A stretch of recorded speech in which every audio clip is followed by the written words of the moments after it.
역경의 때를 사는 방법이라는 제목으로 하나님 말씀 증거하겠습니다. 절대로 역경에 굴복하지 맙시다 시리즈 7번째 시간입니다.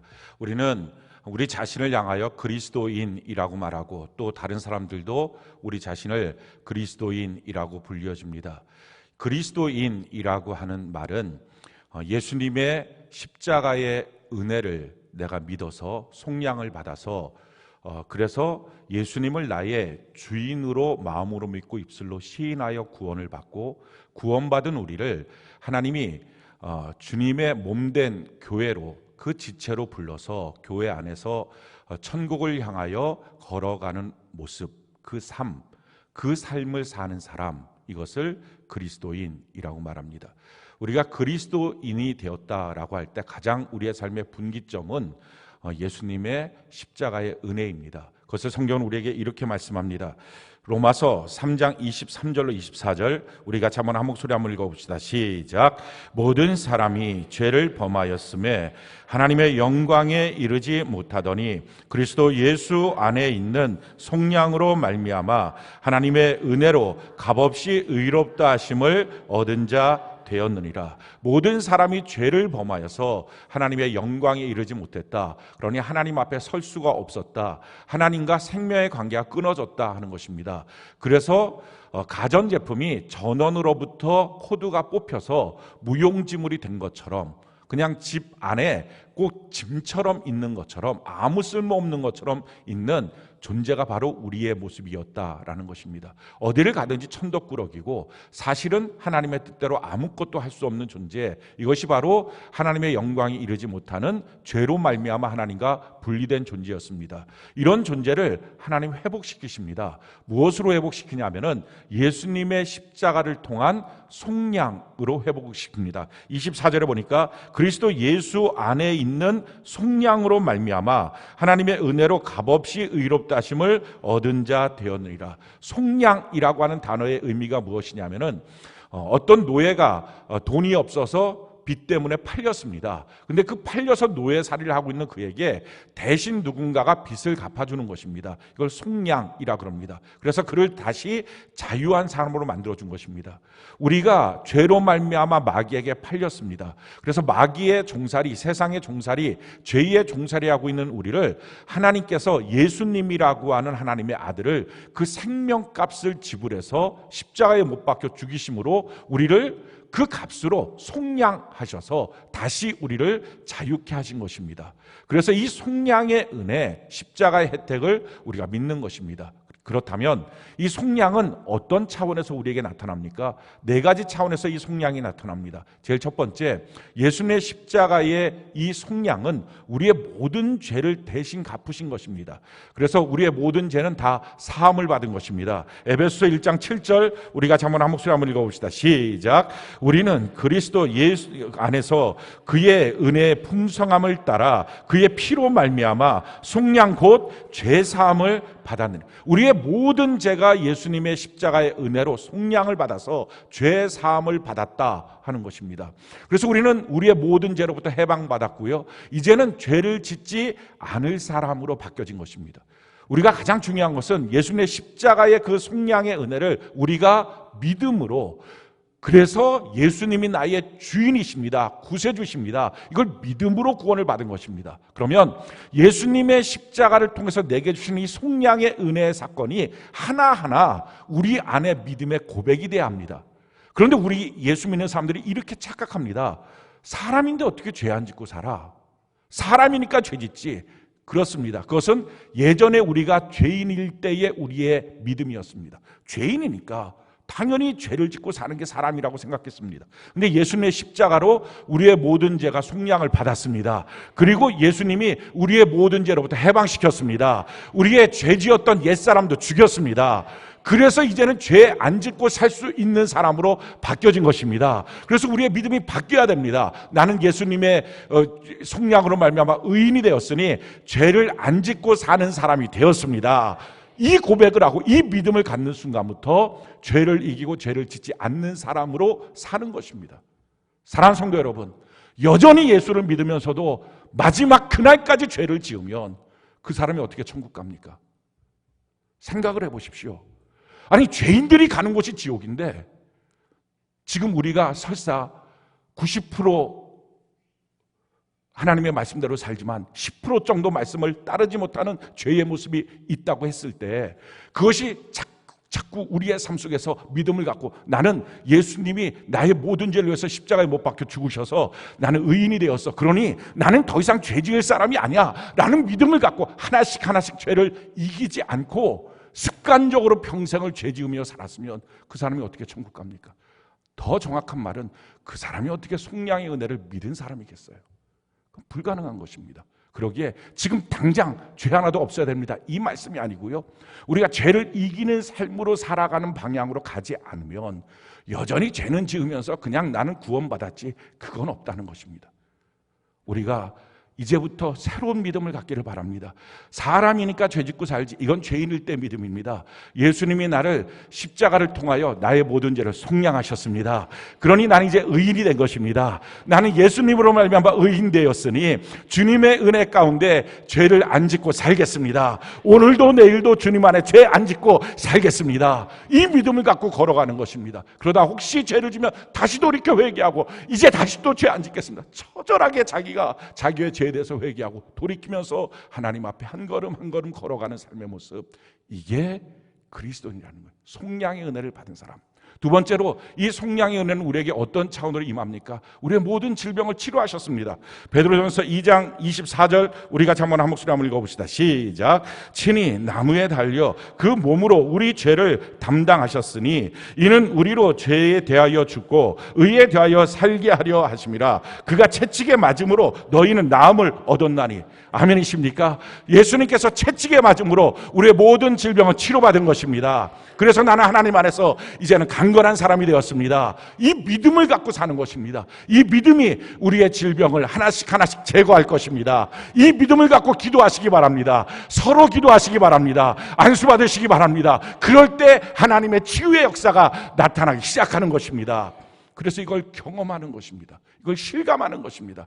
예수님의 속량의 은혜를 경험하고 사는 것입니다. 세 번째 차원은 예수님의 속량이 우리에게 어떻게 나타났느냐, 우리의 저주를 끊어버려 주셨습니다. 갈라디아서 3장 13절로 14절 우리가 한번 한 목소리 읽어봅시다. 시작. 그리스도께서 우리를 위하여 저주를 받은 바 되사 율법의 저주에서 우리를 속량하셨으니 기록된 바 나무에 달린 자마다 저주 아래 있는 자라 하였음이라. 이는 그리스도 예수 안에서 아브라함의 복이 이방인에게 미치게 하고 또 우리로 하여금 믿음으로 말미암아 성령의 약속을 받게 하려 함이라. 할렐루야. 우리 집안에서 흐르고 있는 저주가 있습니다. 우리 나라에 흐르고 있는 저주가 있습니다. 이 저주를 주님이 십자가에서 끊어버려 주셨습니다.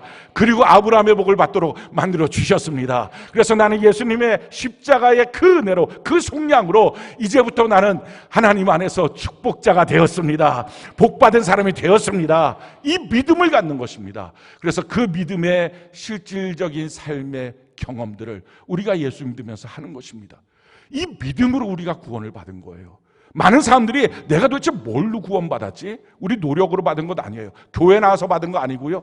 그냥 내가 와서 그냥 대충 종교적인 의식 가운데 예수 믿겠다 이래서 받은 게 아닙니다. 십자가의 그 속량을 믿음으로 이제는 예수님 나의 구원자이십니다. 나의 모든 죄와 저주와 가난과 질병에서 나를 건져내어 주셨습니다. 그리고 이제는 예수님이 나의 주인이 되어 주셨습니다. 이걸 마음으로 믿고 입술로 시인해서 구원을 받은 것입니다. 그렇다면 그 믿음이 우리 안에 있다면 내 죄는 다 씻겨졌다. 그러니 나는 이제 더 이상 죄 짓고 살진 않겠다. 이 믿음이 있어야 되고요. 나의 질병은 다 끊어졌다. 그러니 이 병, 지금 남아있는 이 병도 예수께서 몰아내 주신다. 그 채찍의 효염이 있다. 이렇게 하고 믿음으로 사는 것입니다. 그리고 그 효염을 보는 것입니다. 나의 모든 가계의 저주는 끊어졌다. 이걸 믿고 살아가는 것입니다. 그걸 믿지 못하고 내 삶은 여전히 이렇지, 할 수 없지, 그거는 믿은 것이 아닙니다. 우리 안에 이 믿음으로 구원을 받은 사람이 그리스도인입니다. 그리고 네 번째는요, 우리의 가난의 문제를 주님이 끊어버려 주셨습니다. 우리가 어떻게 창조된 존재로 원래 하나님이 우리를 살게 하셨습니까? 성경을 보니까 이렇게 말씀하십니다. 창세기 2장 8절로 12절 우리 같이 한번 한 목소리 한번 읽어봅시다. 시작. 여호와 하나님이 동방의 에덴에 동산을 창설하시고 그 지으신 사람을 거기 두시니라. 여호와 하나님이 그 땅에서 보기에 아름답고 먹기에 좋은 나무가 나게 하시고 동산 가운데에는 생명나무와 선악을 알게 하는 나무도 있더라. 강이 에덴에서 흘러나와 동산을 적시고 거기서부터 갈라져 네 근원이 되었으니 첫째 이름 비손이라. 금이 있는 하일라 온 땅을 둘렀으며 그 땅의 금은 순금이요 그것에는 베들리엄과 호마노도 있으며. 보십시오. 하나님이 사람을 만드시고 에덴에서 살게 하셨습니다. 그 에덴은 모든 좋은 것들, 아름다운 것들, 먹기에 좋은 것들이 풍성하게 있었습니다. 거기에 네 강이 흘렀는데 첫 번째 강의 이름이 비손입니다. 이 비손이라는 이름의 뜻은 쏟아져 내려오다는 뜻입니다. 아주 막 폭포수처럼 쏟아지는 것입니다. 그 쏟아지는 그 땅에 온 땅이 금이었다는 것입니다. 풍성한 하나님의 부요가 있는 땅에 우리를 살게 하여 주신 것입니다. 그런데 악한 마귀가 이 모든 것을 죄로 말미암아 다 뺏어갔습니다. 가난뱅이로 만들었습니다. 그래서 이 가난 만든 이 일을 예수님의 십자가의 속량으로 말미암아 다시 부유한 자로 회복시켜 주셨습니다. 성경이 이렇게 말합니다. 고린도후서 8장 9절 우리 같이 한번 한 목소리 읽어볼까요? 시작. 우리 주 예수 그리스도의 은혜를 너희가 알거니와 부유하신 이로써 너희를 위하여 가난하게 하심은 그의 가난함으로 말미암아 너희를 부유하게 하려 하십니다. 예수님이 이 땅에 오셔서 참 가난하게 사셨습니다. 자기 소유 하나도 없었고요, 머리 둘 곳도 없었다 그랬습니다. 뿐만 아니라 마지막 십자가에 못 박혔을 때 자기의 입고 있던 옷까지 다 뺏어갔습니다. 벌거숭이로 완전히 죽게 됐습니다. 마지막 무덤도 남의 무덤에 들어갔습니다. 자기 무덤도 없었습니다. 이렇게 가난하게 되심은 그 부유하신 분이 왜 가난하게 되셨느냐? 이유는 나의 가난을 그분이 짊어지시고 할렐루야 하나님의 부여를 우리에게 주시기 위함이었다는 것입니다. 그래서 이제부터 믿는 것입니다. 예수님으로 말미암아 나는 부유한 자가 되었습니다. 예수님으로 말미암아 나는 부유한 자가 되었습니다. 이렇게 십자가의 속량을 믿고 그리고 이제는 예수님이 나의 구원자시고 나의 주인이심을 마음으로 믿어서 입술로 시인한 사람이 구원을 받은 사람입니다. 그리고 그 구원받은 사람을 예수님께서는 한 사람 한 사람 지명해서 예수님이 머리가 되시고 그 몸인 교회의 지체로 불러주신 것입니다. 교회라고 하는 것은요, 조직이 아니에요. 목사님 있고 뭐 부목사님 있고 장로님 있고 이런 조직, 뭐 이런 셀 조직이 아니에요. 그건 우리가 편의상 만들어 놓은 것이고요. 사실은 교회는 이 조직이 아닙니다. 교회는 이 건물도 아닙니다. 교회는 지금 예배드리기 위해서 모여있는 우리의 이런 예배 군집도 아닙니다. 교회는 한 몸입니다. 할렐루야. 예수님이 머리 되시고 우리가 몸이 된 한 몸인 것입니다. 우리 한 사람 한 사람을 다 불러서 그리스도의 몸으로 만드신 한 몸인 것입니다. 이게 교회예요. 그래서 교회는 예배 시간에 잠깐 나왔을 때 내가 교회 갔다 옵니다. 셀에 모였을 때 내가 교회에서 말씀을 나눕니다. 그게 아니고요, 예수 믿고 구원받은 우리의 모든 삶이 바로 교회의 삶입니다. 예수님이 머리 된 삶입니다. 주님이 나와 함께한 삶입니다. 또한 예수 믿고 구원받은 성도들과 우리는 영원히 떨어질 수 없이 한 몸 되어 있는 삶인 것입니다. 그래서 우리는 모든 관심, 예수 믿고 구원받았다면 우리의 모든 관심은 교회에 이어야 합니다. 왜? 예수 믿고 구원받은 그 순간에 우리를 교회로 불러주셔서 교회를 통하여 영원한 천국으로 들어가도록 만들어 주셨기 때문에 예수 믿고 구원받은 사람이라면 교회 말고는 더 이상 생각할 게 없는 거예요. 교회를 떠난 회사 생활, 교회를 떠난 가정 생활, 교회를 떠난 자기의 뭐 어떤 삶의 자녀 문제 다 없는 거예요. 왜? 예수님이 머리 되시는데 머리 되신 예수님을 떠나서 하는 가정 생활이 어디 있고 직장 생활이 어디 있고 사업이 어디 있겠냐는 거예요. 이거 다 이상한 것입니다. 그러니 예수님이 항상 우리의 머리가 되어 주시니 예수님 그래서 머리 되시고 내가 몸이 된 교회로서 가정생활을 하는 것입니다. 교회로서 직장생활하고 사업장하고 아멘이십니까? 그래서 교회를 통해서 주시는 그 은혜와 능력으로 만물을 그리스도 안에서 충만하게 하는 것입니다. 우리의 가정을 바꿔나가는 것이고 우리의 회사를 바꿔나가는 것이고 우리의 삶의 터전을 바꿔나가는 것입니다. 아멘이십니까? 이것이 그리스도인이라는 거예요. 그러면서 무엇을 바라봅니까? 영원한 천국을 바라보고 우리가 그곳을 향하여 우리의 목적지를 향하여 거침없이 진군하는 삶의 모습, 이게 바로 그리스도인이에요. 교회를 불러주셨어요. 왜 불러주셨습니까? 만약에 예수 믿고 구원받았는데 교회로 안 불러주시고 우리를 그냥 내버려뒀다면 우리의 옛사람으로 말미암아 그 습관으로 말미암아 우리는 또다시 구원은 받았으나 받지 않는 사람처럼 살다가 구원을 상실하고 말기 때문에 그렇습니다. 그래서 우리를 교회로 불러주셔서 우리를 보호하시고 양육하시고 가르치시고 인도하십니다. 그래서 교회 기능 세 가지 기능이 있어요. 음부의 권세, 세상으로부터 우리를 지켜주는 기능이 있습니다. 성경이 이렇게 말합니다. 마태복음 16장 18절 우리가 한번 한 목소리 한번 읽어봅시다. 시작. 또 내가 내게 이르노니 너는 베드로라. 내가 이 반석 위에 내 교회를 세우리니 음부의 권세가 이기지 못. 이게 첫 번째 기능입니다. 음부의 권세가 교회 공동체를 이기지 못합니다. 이 건물의 문제가 아니고요. 예수님이 머리 되시고 몸된 우리의 이 공동체를 과연 마귀가 어떻게 이길 수 있겠느냐? 절대 세상이 이길 수 없다라고 하는 말씀입니다. 두 번째 교회의 기능이라고 하는 것은요, 우리로 하여금 이렇게 양육하고 보호해서 영원한 천국으로 가게 만드시는 것입니다. 그래서 마태복음 16장 19절 우리가 한번 한 목소리 읽어봅시다. 시작. 내가 천국 열쇠를 내게 주리니 내가 땅에서 무엇이든지 매면 하늘에서도 매일 것이요 내가 땅에서 무엇이든지 풀면 하늘에서도 풀리리라 하시고, 천국 열쇠를 갖고 우리가 천국을 향하여 걸어가는 사람이 되는 것입니다. 우리가 이 땅에서 십자가의 은혜와 혜택을 다 누려도 우리의 목적지는 이 땅이 아니라 영원한 천국입니다. 우리가 천국을 바라보고 걸어가는 은혜가 있기를 바랍니다. 세 번째는 그렇게 하려면 우리가 새로운 지식이 있어야 되잖아요. 우리 안에 여전히 사람이니까 죄짓고 살지. 나는 내 삶을 봤을 때 이런 가난뱅이가 어디 있어. 나는 여전히 부모로부터 물려받은 건 가난밖에 없어. 내 몸은 온통 병투성이야. 나는 어쩔 수 없는 저주받은 인생이야. 이렇게 만약에 자기 자신을 끊임없이 믿고 있다면 사람은 믿음대로 사는 것인데, 예수님이 십자가의 속량으로 해방시켜도 자기 믿음이 그러니 안 바뀌는 것입니다. 자기 거가 아닌 거예요. 나머지 혜택은. 그러니까 끊임없이 우리를 새로운 지식으로 가리켜야 합니다. 그걸 교회에서 하겠다는 것입니다. 주님이 그렇게 계획을 세우신 것입니다. 에베소 3장 10절 우리가 한번 한 목소리 읽어봅시다. 시작. 이는 이제 교회로 말미암아 하늘에 있는 통치자들과 권세들에게 하나님의 각종 지혜를 알게 하려 하시고, 하나님의 각종 지혜를 가리켜 주시는 곳으로 하나님이 교회를 삼아서 교회 안에서 우리를 보호하시고 가르쳐 주시고 공급하시고 천국까지 인도하여 주시는 것입니다. 이 교회 안에서 우리가 해야 될 것 두 가지가 있어요. 한 가지는요, 우리의 머리 되신 예수님 앞에 복종하는 것입니다. 또 한 가지는요, 한 몸 된 우리 이 예수 그리스도의 안에서 구원받은 형제 자매들과 하나됨을 힘써 지키는 것입니다.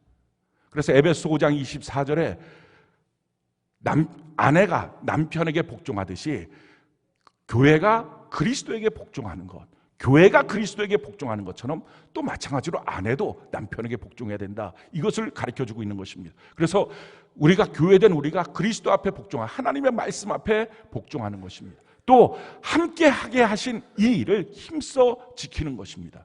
이게 왜 필요하냐? 이게 교회 생활에 반드시 필요하냐? 이게 왜 필요하냐면은 사실은 우리의 죄의 문제를 완전히 끊고 새 사람으로 만드는 일을 우리 육체가, 우리의 삶이 경험하게 하기 위해서 그렇습니다. 예수님의 십자가의 은혜로 우리가 다 속량을 받았습니다. 값없이 우리가 의롭다 하심을 받고 구원을 받은 것입니다. 우리의 노력으로 받았다면 우리가 그게 다 실감날 것입니다. 어린아이들 그 용돈 주면 원래 부모는 돈이 많나 보다. 그래서 돈에 대한 아까움도 없고요. 그냥 마음대로 다 돈을 씁니다. 근데 이러다가 커갖고 나중에 알바라도 하나 하잖아요. 얼마나 벌벌 떠는지 막 10,000원짜리 한 장을 갖고서 막 이걸 벌려고 막 이렇게 정신을 못 차립니다. 자기의 노력으로 얻은 거라면 실감할 것입니다. 근데 예수님의 십자가는 왜 실감이 안 되느냐? 그 속량이 왜 실감이 안 되느냐? 값없이 내게 덜커덕 은혜로 주셨기 때문에 그렇습니다. 아니 그렇다면 그냥 우리의 노력으로 받도록 하시지, 그럼 우리가 실감해서 주님 십자가를 얼마나 잘 믿고 살 텐데 왜 그걸 덜커덕 은혜로 주셨느냐? 이유는 우리의 노력으로는 받을 수 없어서 그랬습니다. 여러분, 죄의 값은 사망입니다. 그럼 우리의 노력은 뭐예요? 그냥 우리 죽는 거예요. 죽고 지옥 가는 거예요. 그럼 뭐가 있어요? 그러니까 그럴 수 없기 때문에 우리 대신 예수님을 죽여서 그 십자가의 은혜를 우리에게 그냥 은혜로, 우리의 노력은 안 되니까 그냥 속량의 은혜를 우리에게 덜커덕 믿음이라고 하는 것 안에 그냥 넘겨주신 것입니다. 그러니 우리가 실감이 안 가는 것입니다. 아까 말씀드렸던 것처럼 죄, 저주, 가난, 질병, 여기서부터 속량하셨다. 그래서 우리가 의인이 되었다. 우리는 부요자가 되었고, 우리는 강건한 사람이 되었고, 우리는 축복자가 되었다 라고 하는 이 말이 실감이 안 가는 것입니다. 그 실감이 안 가니까 예수 믿는 모든 것이 글로 배우고 말로만 듣습니다. 예배 시간에 나와서 그랬으면 좋겠지만 내 삶은 여전히 똑같네요. 난 여전히 이런 병든 자고 가난뱅이네요. 내 삶은 여전히 죄를 짓고 사네요. 그냥 이렇게 하고 하나님 앞에 잠깐 나와서 눈물 흘리고 돌아가고 카타르시스 받고 돌아가고, 이게 기독교인 줄 압니다. 그거 아니에요. 이건 하나님이 실제로 주신 거예요. 근데 우리가 느끼지를 못하는 것입니다. 그걸 느끼게 하는 방법이 뭐예요? 그걸 위해서 하나님이 교회로 부르신 거예요. 그리고 우리로 하여금 경험시켜 주시는 거예요. 두 가지 훈련을 통해서 하나님 앞에, 머리 대신 예수님 앞에 복종하는 것, 함께 하는 것을 통해서. 왜요? 예수님을 십자가에 못 박은 죄가 뭐라고요? 성경은 우리에게 이것을 이렇게 말합니다. 이사야 53장 6절, 우리 같이 한번 한 목소리 읽어봅시다. 시작. 우리는 다 양 같아서 그릇 행하여 각기 제 길로 갔거늘 여호와께서는 우리 모두의 죄악을 그에게 담당시키셨도다. 우리의 모든 죄를 주님께 담당시켰던 그 죄가 뭡니까? 그릇 행하여 각기 제 길로 간 것입니다. 하나님이 우리를 창조하셨습니다. 하나님이 우리를 창조하신 목적이 있습니다. 그 목적대로 살아야 되는데 그릇 행하여 제 마음대로 간 것입니다. 거기서 한 걸음 더 나가서 아담과 하와를 통해서 연합하는 돕는 배필로 함께 하면서 살도록 하셨는데, 그걸 죄로 말미암아 다 깨트려버리고 각기 제 길로 간 것입니다. 그러니 이 죄를 예수님이 다 짊어지시고, 그래서 이 죄로 말미암은 저주, 가난, 질병 다 짊어지시고 죽으시고 그 피의 값으로 우리를 속량하시면서, 그래서 너희가 이제는 그 옛사람의 모습이 여전히 남아있으니 너희의 죄가 다 속량받았어도, 믿음으로 속량받았어도 실제로 삶에 경험하려면 너희가 이 죄로부터 벗어나는 훈련이 필요하다는 것입니다. 그래서 자기 마음대로 살았던 것에서 바뀌어져서 예수님의 말씀 앞에 복종하는 훈련, 각기 제 길로 혼자 갔던 길에서 벗어나서 함께 가는 훈련, 이걸 하는 것입니다. 그래서 교회에서 하는 훈련은 딱 두 가지예요. 복종의 훈련, 함께하는 훈련. 근데 문제는요, 이 훈련을 안 받고 싶어 하는 거예요. 다. 오늘날 교회에서는 그냥 가서 종교의식에 참여하고 자기 혼자 감정상에 카타르시스 받고 돌아오면 예수 믿는 줄 압니다. 근데 그거 아니에요. 그러니 평생을 교회 다녀도, 대를 이어서 교회 다녀도 주님이 주신 십자가의 이 놀라운 속량의 은혜 하나도 삶 속에서 실감되지도 않고 경험되지도 않는 거예요. 그러니 다 글로 배운 예수, 말로 배운 예수 밖에는 없는 거예요. 그러니 내 주변에 가서 복음을 증거해도 너가 믿는 예수가 뭘 해줬는데 말 한마디 못하는 것입니다. 너는 맨날 교회 다니면서 헌신만 하고 수고만 하고 희생만 했지 뭐가 있는데 말 한마디 못하는 것입니다. 왜? 말로 들은 예수, 글로 본 예수밖에 없으니까요. 실감이 안 되니까.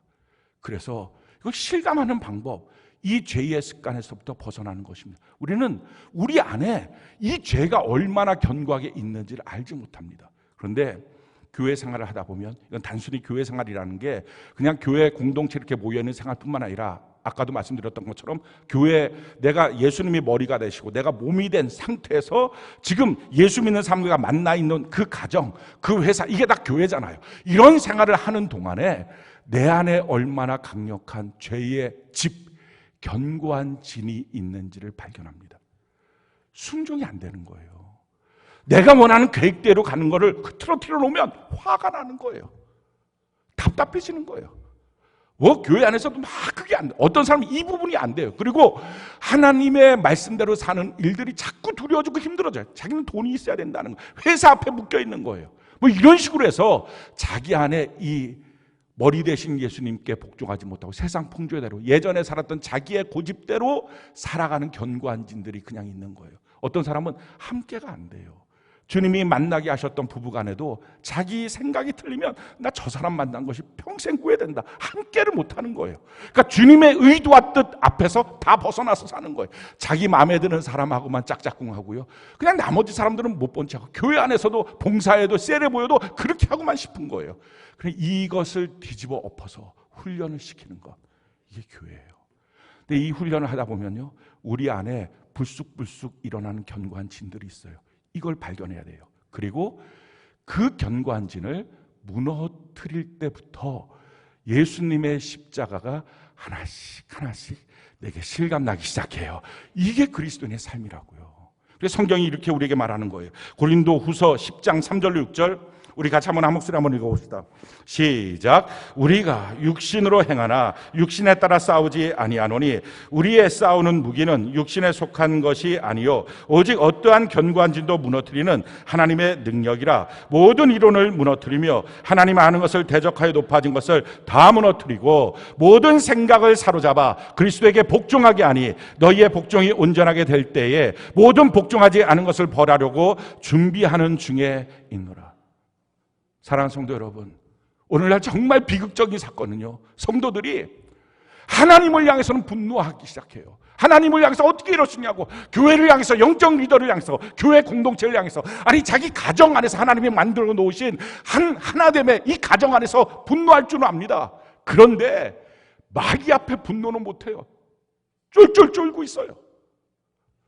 마귀 앞에, 그 일 앞에, 그 돈 앞에, 그 회사 앞에, 그 사람 앞에 그냥 절절 기고 사는 거예요. 사랑하는 성도 여러분, 내 안에는 마귀의 견고한 진들, 내 마음속에 신앙생활 하다가 답답해집니까? 부담스럽습니까? 부대낍니까? 사람을 만나는 것이 힘겹습니까? 그 사람을 내가 용납하고 용서하는 것이 너무 부대끼고 힘듭니까? 그게 하나님의 전략이라는 걸 왜 모르십니까? 거기서 하나됨을 배우는 것입니다. 하나됨을 힘쓰는 것입니다. 내 안에 나 같은 스타일만 원하는 이 고집스러운 거, 사실 이게 마귀의 지금 견고한 진이라고요. 이 견고한 진이 뭐예요? 이게 마귀의 집입니다. 여기서 내 인생을 다 휘둘고 만 거예요. 그러니 예수 믿고 구원받아도 죄는 끊어졌다고 하는데 이 마귀의 견고한 진은 남아있으니 여전히 귀신이 들락달락거리면서 내 삶을 다 휘둘러 놓고 망가뜨려 버리는 것입니다. 내 가정을 망가뜨리고 내 삶을 망가뜨리고 내 믿음을 흔들어 놓고 내 영적인 실존을 흔들어 놓아 버립니다. 하나님의 말씀대로 순종하기 싫어하는 것, 자기 고집대로, 자기가 그런데 신앙 좋다고 생각하지만 사실은 그게 아니라 말씀대로 살지 않고 자기 계획대로 살아가는 자기의 스타일, 이것이 견고한 진이거든요. 근데 이것이 어느 날 툭 부딪힙니다. 아무것도 아닌 말 한마디에 툭 부딪히면 화가 나고 견딜 수 없죠. 하나님을 향해서는, 교회를 향해서는 화낼 줄 알지만 자기 삶의 자존심을 팍팍 걷는 돈 앞에서는 한마디도 꼼짝 못하는 그 삶의 모습, 이게 지금까지 우리가 주눅들어 살았던 우리의 모습입니다. 이거 우리 바꿔야 합니다. 악한 마귀가 더 이상 우리의 왕노릇하지 못하도록 예수님이 그 십자가로 우리를 속량하셨으니, 그 은혜를 우리가 믿고 구원을 받았으니 이제는 담대하게 믿음으로 선포하고 나가시길 바랍니다. 아멘이십니까? 내 안에 발견되는 수많은 견고한 진들을 주님 앞에 놓고 어떻게 처리합니까?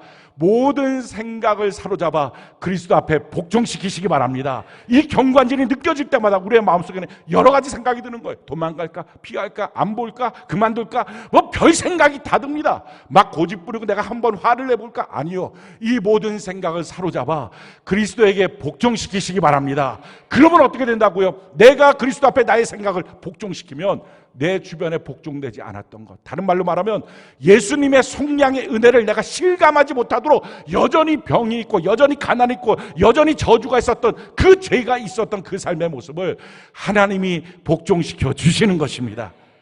그러면서 내가 속량받았구나, 십자가의 은혜가 내게 정말 실감되는구나, 이걸 믿으면서 예수님 안에서 기쁨으로 걸어가는 천국의 삶, 이게 그리스도인의 삶이에요. 우리 다시 한번 읽어볼까요? 고린도서 10장 3절 6절 우리 같이 한번 한 목소리 한번 읽어봅시다. 자, 시작. 우리가 육신으로 행하나 육신에 따라 싸우지 아니하노니 우리의 싸우는 무기는 육신에 속한 것이 아니요 오직 어떤 견고한 진도 무너뜨리는 하나님의 능력이라. 모든 이론을 무너뜨리며 하나님 아는 것을 대적하여 높아진 것을 다 무너뜨리고 모든 생각을 사로잡아 그리스도에게 복종하게 하니 너희의 복종이 온전하게 될 때에 모든 복종하지 않은 것을 벌하려고 준비하는 중에 있노라. 우리 주님께서 나머지 모든 것들은 하나님이 복종시켜 주시게 될 줄로 믿습니다. 그러니 시간 스케줄도 자기가 정하지 마십시오. 방법도 자기가 정하지 마십시오. 가족 구원의 역사 하나님이 하셔야 되잖아요. 자기가 해야 될 일은 자기 안에 드러난 견고한 진을 다, 이게 견고한 진입니다. 하나님 앞에 고백하고 예수 그리스도 앞에 나의 모든 생각을 다 사로잡아 복종시켜 버리는 것입니다. 한 걸음 순종의 길로 걸어가는 것입니다. 그럴 때 예수님의 십자가가 실감나는 거예요. 사랑하는 성도 여러분, 우리가 이 땅에 사는 동안 글로 배운 예수가 무슨 소용이 있고요, 말로 들은 예수가 무슨 소용이 있고, 남의 간증만 듣는 신앙생활이 무슨 소용이 있습니까? 나도 동일하게 예수님의 십자가의 그 은혜로 속량을 받아서 예수님을 내가 나의 구세주와 주님으로 믿고 구원을 받았다면 이것이 실감나고 내 삶 속에 나타나야 되고, 그래서 내가 사는 동안에 수많은 사람들에게 예수 믿으라고 당연히 표적과 함께 전도해야 되고, 그리고 영원한 천국을 바라보면 나의 목적지가 저 천국입니다, 이렇게 하고 걸어가야 신앙생활이고, 이게 그리스도인이죠. 이것도 저것도 아무것도 없는 종교인으로 우리가 더 이상 살 수가 없는 거예요. 왜? 우리는 이미 시작점 자체가 예수님의 십자가의 희생이었습니다. 그 희생으로 시작했다면 우리가 그렇게는 살 수 없습니다. 이제 다시 일어나는 은혜가 있기를 바랍니다. 그런데 이렇게 해서 다시 마음의 결단을 하잖아요. 그렇지, 우리 가정을 다시 믿음의 가정으로 살려야 되겠다, 나의 인생을 다시 주님 안에 회복시켜야 되겠다, 나의 회사와 나의 삶의 모든 것들을 하나님이 통치하시는 곳으로 다시 살려야 되겠다라고 일어나고자 할 때 그게 여러 가지로 시끄러운 소리들이 납니다. 생각해 보십시오. 그냥 돼지우리처럼 살면 그냥 사는 거예요. 아무도 뭐라고 안 해요. 원래 그렇게 살았으니까. 근데 오늘 청소하자, 이거 싹 다 한번 뒤집어엎고 버릴 거 다 버리자. 그럼 여기저기서 투덜투덜합니다. 먼지 난다 그러고요, 힘들다 그러고요, 쉬는 날 왜 쉬지도 못하게 하냐 그러고요, 별 소리 다 납니다. 마찬가지예요. 우리가 우리의 가문을 다시 살리고자 할 때, 우리의 신앙을 다시 회복하고자 할 때, 우리의 셀을 다시 살리고자 할 때 왜 소리가 없겠어요? 근데 그 소리가 나는 시점에 우리가 어떻게 살 것인가? 낙심하고 좌절하고 절망하지 마십시오. 오늘 어떻게 그리스도인들은 그렇게 오는 도전들, 그 역경들 속에서 어떻게 살 것인가에 대한 말씀을 오늘 성경이 우리에게 주고 있습니다. 지금 느헤미야는요, 100년 동안 무너져 있던 성벽을 다시 세우는 겁니다. 그러니 얼마나 소리가 많겠어요. 밖으로는 산발락, 도비야, 뭐 게셈, 또 그 아사도, 뭐 이런 쪽에서 동서남북에서 다 도전하는 악한 마귀가 있습니다. 뿐만 아니라 그 내부적으로도요, 말할 수 없는 문제들이 있는 거예요. 여러분, 문제가 아무것도 없을 때, 내가 쉽게 갈 수 있을 때 일으켜 세우겠다, 그때는 한 번도 없어요. 때는 점점 악해집니다. 우리가 문제가 허다하게 많지만 지금 일어나서 세우면 그 나머지 모든 삶은 십자가의 실감, 십자가의 그 은혜를 우리가 실감하며 살게 될 줄로 믿습니다. 자, 어떤 문제들이 있었을까요? 우리 3절 한번 볼까요? 느헤미야 5장 3절. 우리 같이 한번 한 목소리 한번 읽어봅시다. 시작. 어떤 사람은 말하기를 우리가 밭과 포도원과 집이라도 저당 잡히고 이 흉년의 곡식을 얻자. 제일 첫 번째 흉년의 때였어요. 그러니까 이 느헤미야 성벽이 일어났을 때 흉년의 때였다고요. 그러면 웬만한 사람들은 어떻게 합니까? 흉년 지나고 좀 먹고 살만할 때 성벽 집시다. 근데 그렇게 안 했어요. 경제적인 어려움이 있는데 그냥 시작을 했어요. 왜? 하나님이 내게 명령하신 일이 항상 1순위니까요. 자, 그 다음에 어떻게 합니까? 4절 같이 한번 읽어볼까요? 한 목소리 시작. 어떤 사람 말하기를 우리는 밭과 포도원으로 돈을 빚내서 왕에게 세금을 바쳤도다. 과도한 세금의 문제가 있었어요. 아주 이런 구조적으로 가난뱅이로 만드는 문제가 있었습니다. 자, 5절 우리 같이 한번 한 목소리 읽어볼까요? 시작. 우리 육체도 우리 형제의 육체와 같고 우리 자녀도 그들의 자녀와 같거늘 이제 우리 자녀를 종으로 파는도다. 우리 딸 중에 벌써 종된 자가 있고 우리 밭과 포도원이 이미 남의 것이 되었으나 우리에게는 아무런 힘이 없도다 하더라. 세 번째는요, 과도한 이자 놀이가 있었어요. 그래서 자기의 딸들이, 아들들이 막 종도로 팔리고 자기의 소유물들이 다 저당 잡히는 문제들 속에 빠졌습니다. 그래서 그 결과가 뭐예요? 5장 1절 2절 우리 같이 한번 한 목소리 읽어볼까요? 시작. 그때 백성이 그들의 아내와 함께 크게 부르짖어 그들의 형제인 유다 사람들을 원망하는데 어떤 사람 말하기를 우리와 우리 자녀가 많으니 양식을 얻어먹고 살아야 하겠다고. 뭐합니까? 크게 원망하며 울부짖습니다. 우리가 하나님의 일을 시작하고 가정을 새롭게 하고자 할 때, 신앙의 명문가문, 축복의 명문가문 세울 때, 남편 한 사람 예수 믿게 만들 때, 자녀 예수 믿게 만들 때, 온전한 가정 한번 만들 때, 교회에 잠깐 앉혀놓는 것 말고요, 진짜 예수 믿는 사람 만들려고 할 때, 내가 다니는 회사에서 진짜 복음이 증거되고자 할 때, 나의 사업장이 정말 하나님이 쓰시는 사업장으로 만들고자 할 때, 밖으로는 마귀의 역사, 안으로는 이런 고통, 구조적인 문제, 경제적인 문제, 허다한 문제가 터져 올라옵니다. 그래서 사람들은 어떻게 합니까? 그 많은 문제들 앞에 낙심해요. 원래 내 꼴이 그렇지. 사랑하는 성도 여러분, 여러분 혹시 그렇습니까? 무엇인가 다시 일어나고자 할 때 여러 가지 자기의 마음속에 있었던 견고한 진들과 내 삶에 도전하는 수많은 일들 때문에 나는 원래 이렇지 뭐 내가 뭐 언제 뭐 특별했다고 우리 집안은 원래 이 모양이었지 내 꼴은 이렇지 라고 생각했습니까? 마귀가 원하는 게 바로 그거예요. 거기에 속지 마세요. 항상 그 꼴로 어느 때까지 물려줄 것입니까? 몇 대가 더 내려가야 됩니까? 여러분 내 사랑하는 자녀들 계속 그렇게 살아야만 합니까? 언젠가 대충 살다 보면 내 자녀는 괜찮겠지. 그날 없습니다. 마귀는 더 강력하게 도전할 것입니다. 이스라엘 백성들은 언젠가 하다가 100년이 지난 것입니다. 사랑하는 성도 여러분, 지금 만약에 그렇게 마음이 다 무너지고 낙심되는 사건 앞에 있다면 우리가 어떻게 해야 될까요? 오늘 느헤미야가 무엇을 합니까? 6절 우리 같이 한번 읽어볼까요? 6절 같이 한 목소리 한번 읽어봅시다. 시작. 내가 백성의 부르짖음과 이런 말을 듣고 크게 노하였어. 제일 첫 번째 크게 분노하십시오. 어떻게 내 삶 속에 이런 것으로 이렇게 언제까지 끌고 갈 거야? 언제까지 내 가정 이렇게 불신앙으로 끌고 갈 거야? 언제까지 나는 이 견고한진 앞에 항상 똑같은 자리에서 넘어질 거야? 언제까지 내 삶을 이런 식으로 불신앙으로 주님의 십자가를 글로만 듣고 말로만 듣고 이렇게 살 거야? 막 크게 화를 내는 것입니다. 이건 남한테 싸우자고 화내는 게 아니에요. 자기 자신에 대한 자각입니다. 나는 이렇게 살 수 없다고 자각하는 거예요. 여러분 우리가 누구예요? 고린도서 5장 17절에 같이 한번 읽어볼까요? 고린도서 5장 17절 같이 한 목소리 시작. 그런즉 누구든지 그리스도 안에 있으면 새로운 피조물이라 이전 것은 지나갔으니 보라 새 것이 되었다. 아멘. 나는 옛날 사람이 아닙니다. 나는 새 것이 된 것입니다. 옛날에 그렇게 주눅 들고 살고 꼼짝 못하고 쫄쫄 울고 살고 있던 인생이 아닙니다. 나는 하나님의 백성이 됐습니다. 새로운 피조물이 됐습니다. 크게 분노하시라고요. 왜 그렇게 처절한 상황 앞에 똑같이 주눅 들고 똑같이 무릎 꿇고 똑같이 어쩔 줄 몰라 하고 삽니까? 왜 똑같이 마귀가 시키는 대로만 삽니까? 크게 분노하고 일어나는 거예요. 자, 두 번째는요. 이렇게 화만 내고 맨날 다니면서 나는 이런 사람 아니야. 나는 이런 사람 외치고만 다닌다고 누가 뭘 봐줍니까? 그 다음에는 한 스텝 걸어가야 되잖아요. 7절 우리 같이 한번 읽어볼까? 7절 같이 한 목소리 시작.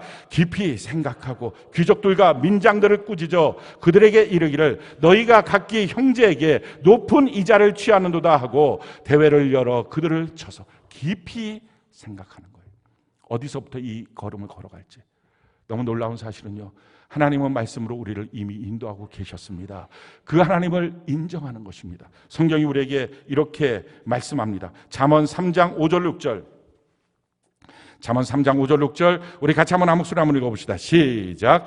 너는 마음을 다하여 여호와를 신뢰하고 내 명철을 의지하지 말라. 너는 범사의 그를 인정하라. 그리하면 내 길을 지도하시라.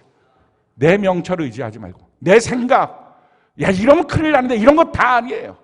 오직 지금도 우리와 함께 하시는 하나님을 인정하시기 바랍니다. 그리고 그 하나님을 바라보면 하나님이 나를 지도하고 계십니다. 그 하나님을 따라가셔야 합니다. 자, 세 번째는요. 어떻게 그때 주님을 바라보고 우리에게 다가온 수많은 일들 가운데 솟아나는 새싹처럼 빛나는 인생을 살아갈 수 있을까? 우리 8절 9절 우리 같이 한번 한 목소리 한번 읽어봅시다. 시작. 그들에게 이르기를 우리는 이방인의 손에 팔린 우리 형제 유다 사람들을 우리의 힘을 다하여 도로 찾았거늘 너희는 너희 형제를 팔고자 하느냐? 더구나 우리의 손에 팔리게 하겠느냐 하며 그들이 잠잠하여 말이 없기로 내가 또 이르기를 너희의 소행이 좋지 못하도다. 우리의 대적 이방 사람의 비방을 생각하고 우리 하나님을 경외하는 가운데 행할 것이 아니야. 세 번째는요. 하나님을 경외하는 것입니다. 사랑하는 성도 여러분, 두려워할 분은 오직 하나님 한 분이십니다.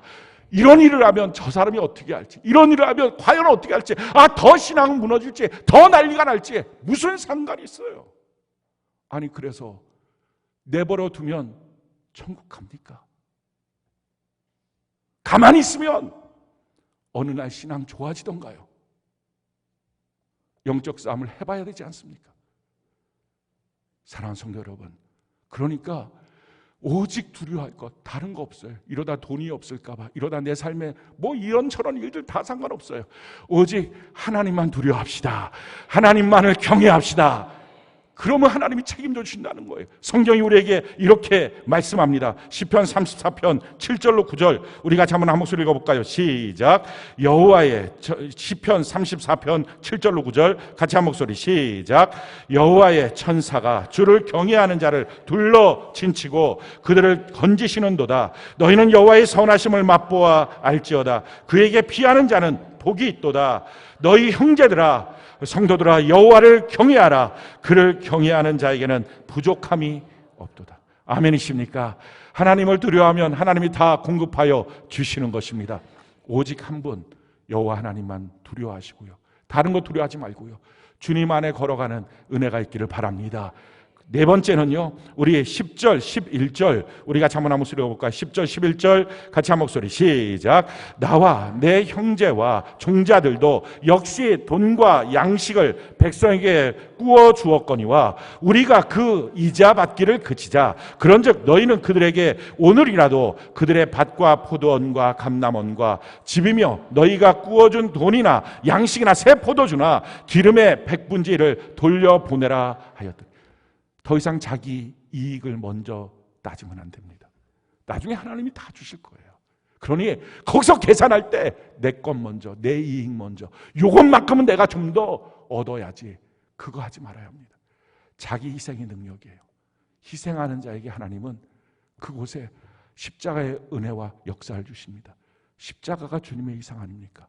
그럼 내 삶에 주님의 십자가가 실감 나려면 나도 주님 따라서 희생도 있어야 되잖아요. 내 것 가정 안에서 회사 안에서 먼저 내 이익 따지지 마십시오. 좀 양보하고 그곳에 십자가의 그 하나님의 속량의 은혜가 강수같이 흐르도록 간구하며 선포하는 은혜가 있기를 바랍니다. 마지막 다섯 번째요. 12절, 13절 우리 같이 한번 한 목소리 읽어봅시다. 시작. 그들이 말하기를 우리가 당신의 말씀대로 행하여 돌려보내고 그들에게서 아무것도 요구하지 아니하리라 하기로 내가 제사장들을 불러 그들에게 그 말대로 행하겠다고 맹세하게 하고 내가 옷자락을 털며 이르기를 이 말대로 행하지 아니하는 자는 모두 하나님이 또한 이와 같이 그 집과 산업에서 털어버리실지니 그는 곧 이렇게 털려서 빈손이 될지로다 하매 회중이 다 아멘하고 여호와를 찬송하고 백성이 그 말한 대로 행하였더라. 마지막 다섯 번째는요, 하나님 앞에 예배드려 나와서 하나님 앞에 맹세하셔야 됩니다. 약속하는 거예요. 하나님 내 안에 견고한 진이 발견됐어요. 나는 이렇게 복종하기를 싫어합니다. 내 고집대로 살고 싶어요.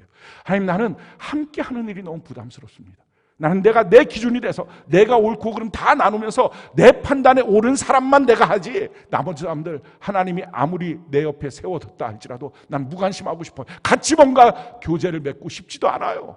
이렇게 우리 안에 편협한 모습들, 용납하고 용서하고 싶지 않은 모습, 10년 전, 20년 전에 그 모든 것들이 우리를 여전히 매여 있는 그 모습이라면 오늘 맹세하셔야 됩니다. 하나님, 내가 주님 앞에 이와 같은 견고한 진, 이와 같은 견고한 진, 그냥 이것은 나는 나의 기억이고 나의 생각인 줄 알았는데 이게 마귀의 견고한 진이고 마귀의 집이라면, 그것 때문에 더러운 귀신이 왔다 갔다 하면서 내 인생을 망쳐버린 것이라면 내가 더 이상 용납할 수 없습니다. 내가 이것을 다 무너뜨려 버리겠습니다. 주님 약속합니다. 왜 이 약속이 필요해요? 우리는요, 예배 끝나고 나가면 이 결심이 또 쉽게 넘어집니다. 근데 우리 주님이 신실하세요. 내가 주님과 약속하면 그때부터는 주님이 지켜주십니다. 그래서 약속하는 거예요. 사랑하는 성도 여러분, 예수 믿는 것 받은 증거 많다고 우리 찬양합니다. 우리 자녀들은요, 또 믿지 않는 배우자들은요, 아직 믿음이 없는 교회는 나오지만 그런 배우자들은요, 그 말이 뭔지도 모릅니다. 우리는 우리 안에 예수 믿음의 증거가 너무 분명하고 확신이 돼요. 근데 문제는 내 마음은 그런데 내 마음을 끄집어 보여줄 수도 없습니다. 우리의 삶에 필요한 것은 십자가로 받은 그 속량의 은혜가 실감나게 나타나는 것입니다. 이걸 위해서 주님이 우리를 교회로 불러주신 거예요. 여기서 훈련받도록. 그래서 주님을 복종하고 그리고 나서 함께하는 삶을 통해서 나의 옛지의 습관들을 하나씩 제거할 때 그 옛지의 습관이 내 마음에 남아있는 부분들이 등장하는 견고한 진들, 그게 나타나는 형상이 분노로 나타나고요, 섭섭함으로 나타나고, 오해로 나타나고, 짜증으로 나타나고, 낙심으로 나타나고, 실망으로 나타나고, 이렇게 나타나는 그것을 다 끄집어내서 주님 내 모습이 이거였습니다. 나를 망쳐놓는 이 견고한 진 마귀의 집이 이거였습니다. 하나님께 고백하고 이제 내가 약속합니다. 이걸 내가 다 무너뜨리겠습니다. 내가 다른 방법은 모르겠고요. 나의 모든 생각 다 사로잡아서 그리스도 앞에 복종하고 한 걸음 한 걸음 내게 주신 명령 따라 순종하며 가겠습니다. 그럼 나머지 모든 복종하지 않는 것 우리 주님이 하나님의 권능으로 복종시켜 주시게 될 줄로 믿습니다. 사랑하는 성도 여러분, 그러기에 두려워하지 마십시오. 하나님 안에서 다시 일어나고자 할 때 온갖 평지풍파 일어나는 일들을 두려워하지 마십시오. 제가 전도사 시절 때 제가 맡고 있었던 교구가 있었는데요. 그 교구에 예수 믿겠다고 처음 온 가정이 있었어요. 근데 그 가정에서 예배 드리자고 그래서 예배 드리고 왔습니다. 근데 주일날 그분이 안 나온 거예요. 토요일날 가서 예배를 드렸는데 왜 안 나오냐 그랬더니 장독대가 깨졌대요. 그래서 간장이 다 마당에 쏟아져 갖고 그 간장 치우느라고 예배를 못 나왔다는 거예요. 힘드셨겠다고. 그래갖고 그 다음 주에는 꼭 나오시라고. 근데 그 다음 주에는 또 사고가 나요. 또 사고 한 3주 정도 사고 나니까 그 다음부터는 전화도 안 받고 교회도 안 나오겠다고 그럽니다. 그때 버뜩 떠오른 거예요. 제가 이제 무지해서 이게 처음부터 마귀 역사라는 걸 알았으면 그냥 쫓아가서 거기서 단판을 보는데 그때 안 거예요. 그리고 이게 마귀 역사인지 왜 모르냐. 아니 마귀가 당신이 예수를 믿겠다고 할 때 가만히 있으면 그게 더 부끄러운 거지. 왜 당신이 예수 믿는 일에 마귀가 어차피 쟤 건들지도 마. 예수 믿어봤자 쟤 끝까지 못 믿어. 이러니까 건드리지도 않는 건데 당신이 예수 믿는 그 일이 마귀가 신경 쓸 만한 일이라면 당신은 그리스도 안에서 영웅이 될 텐데 그래서 마귀가 도전하는 일에 자꾸 이렇게 빠지겠냐고. 자꾸 무너지겠냐고. 막 기도하고 그랬어요. 막 기도하고 세고 그러는데 그 집이 그 마당 마루에서 그러니까 기도를 하는데 큰 식탁이 있었어요. 근데 큰 식탁에 이 고급스러운 식탁인데 그 위에 이렇게 식탁 위에 유리로 이렇게 밥 이렇게 올려놓잖아요. 큰 유리로 해갖고 식탁에. 근데 6살짜리 아이가 나와서 뭐 이 강대상보다 더 큰 유리였는데 그 식탁이고. 근데 그걸 나오더니 예배 시간에 다 같이 막 기도하는데 저하고만 눈이 마주친 거예요. 다 이쪽 보고 방에서 나왔으니까 저하고 눈이 마주쳤는데 저를 보고 오맨의 그 아이처럼 미소를 씩 짓더니 그 손가락 하나로 그 유리를 싹 미는 거예요. 예배 시간에 아주 박살을 내는 거예요. 떨어뜨려서. 그러니까 막 이 사람들이 난리가 난 거예요. 제가 그랬어요. 그대로 앉아 있으라고. 언제까지 끌려다닐 거냐고. 싸워 이겨야 한다고. 완전히 뒤집혀졌어요. 그 가정이. 그러고 가족적으로 예수 믿고 회개운동이 일어났어요. 여러분, 왜 역경이 없겠어요? 왜 도전이 없겠어요? 예배대로 나오는 길이 어떤 사람은 차 사고 자꾸 나고 어떤 사람은 길도 막히고 짜증나고 그렇게 예배대로 나오는데 마에도 아프고 이건 약과잖아요.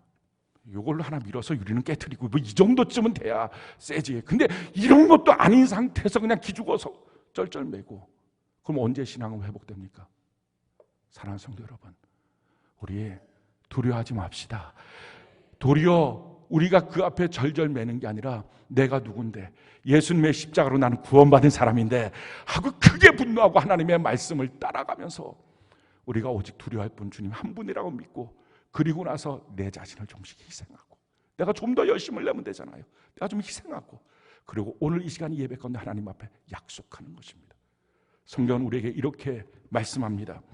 로마서 8장 31절로 32절. 로마서 8장 31절로 32절. 우리 같이 한번 한 목소리 한번 읽어봅시다. 시작. 그런즉 이 일에 대하여 우리가 무슨 말하리요? 만일 하나님이 우리를 위하시면 누가 우리를 대적하리요? 자기 아들을 아끼지 아니하시고 우리 모든 사람을 위하여 내주시니가 어찌 그 아들과 함께 모든 것을 우리에게 주시지 아니하겠느냐. 한 번은 넘어서야 되지 않겠어요? 한 번은 이겨야 되지 않겠어요? 믿음으로 한 번은 그 걸음을 넘어가서 마귀가 쳐놓은 그 줄, 그 선 맨날 거기에 머물러 있지 말고 넘어서서 주님이 주신 은혜의 그 경지를 바라보고 반드시 우리에게 복 주실 주님 앞에 믿음으로 전진해서 십자가를 통해서 주신 그 속량의 모든 것들을 실감하는 저와 여러분들 되는 은혜가 넘치기를 예수님 이름으로 축원합니다.